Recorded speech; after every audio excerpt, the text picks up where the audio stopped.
Shelley, thanks so much for joining us here in our studio. We're not endorsing your product, but we're certainly intrigued by it, and so we invited you here to tell us a little bit more about it. First, very intriguing that you're an old advertising guy, so your story about how you got into cell phone radiation and understanding it and being interested in it is fascinating itself. Tell us about that.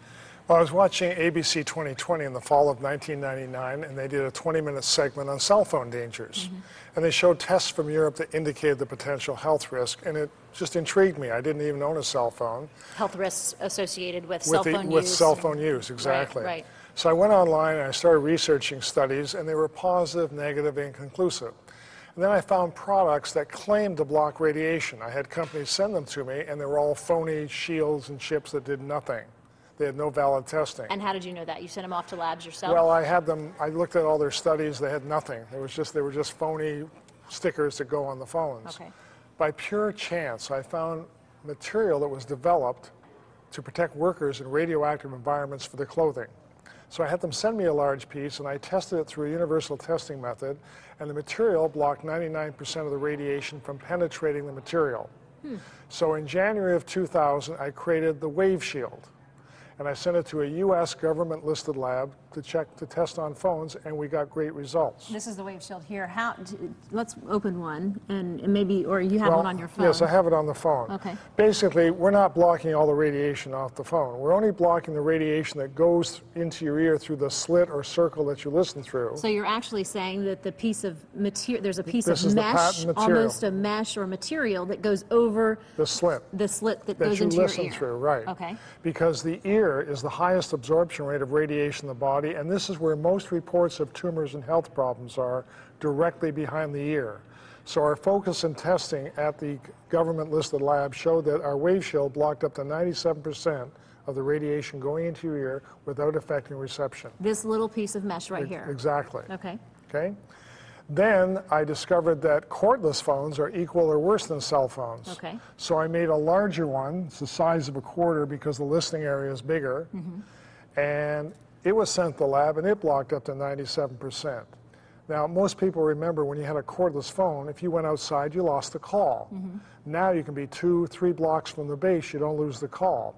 So we've gone from 200 megahertz of radio wave to 900 megahertz of microwave, 5.8 gigs of power. You sell these in doctors' offices. You've also sold some of them in Europe. You said that the Europeans were interested in the mesh that you have here on your phone is kind of a silver mesh, and they were interested in a gold. They like gold, so what I did was I covered it with 24 karat gold, sent it to the lab. It blocked 2% higher up than 99%. So that one That's the gold slim, right. Same thing, same technology. Same product, product, everything.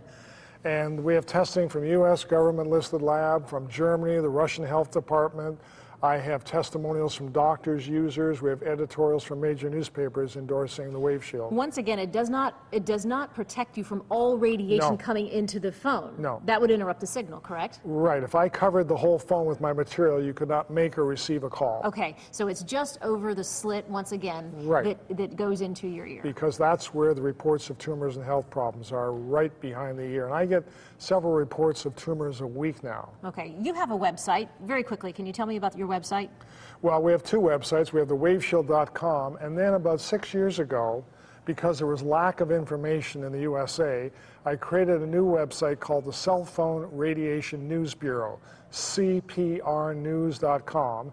And if you click on World News, I have posted over 170 studies from around the world on cell phone dangers, but only 2 are from the U.S. So you've compiled data from around the world that you feel is applicable to this study. It's all been done by scientists, by people in the medical field, et cetera, by governments. We should point out, and you said it's important to note that there are no absolute studies or proof that cell phones are linked to cancer.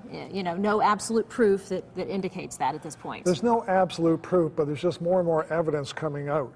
There's just more and more studies indicating the potential health risk. And as I say, I get reports of tumors and other health problems.